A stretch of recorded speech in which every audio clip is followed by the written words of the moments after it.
અમૃત્યા અને ઇટાલિયાની આ વિવાદ વચ્ચે અનેક રાજકીય નેતાઓની પ્રતિક્રિયા સામે આવી રહી છે ત્યારે વાંકાનેરના ધારાસભ્યનું પણ નિવેદન આવ્યું છે। તેમણે પણ આ મામલે પોતાની વાતને રજૂ કરી છે।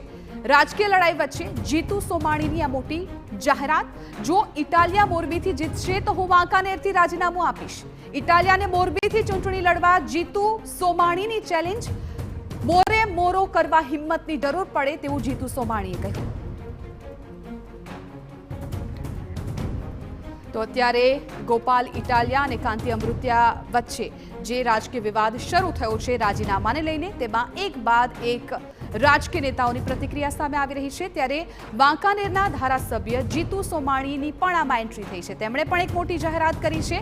આ રાજકીય લડાઈ વચ્ચે હવે જીતુ સોમાણીએ પણ મોટી જાહેરાત કરી, જેમાં તેમણે કહ્યું કે જો ઇટાલિયા મોરબીથી જીતશે તો હું વાંકાનેરથી રાજીનામું આપીશ।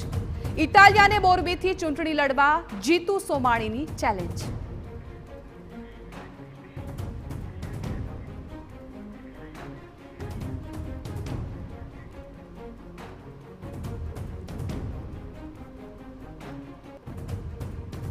અમારે જો રાષ્ટ્રીય લેવલના નેતાઓને મોરબીમાં ઉતારવા હોય એ પણ છૂટ છે।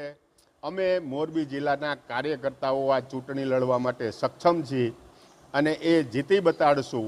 અને જો કાંતિભાઈ હારે તો હું ચોક્કસ વાંકાનેર વિધાનસભા 67ની સીટ ઉપરથી રાજીનામું આપી દઈશ, એવી મારી ચેલેન્જ છે। આવો પધારો ગોપાલભાઈ ઇટાલિયા, અમે તમારું સ્વાગત કરીએ છીએ।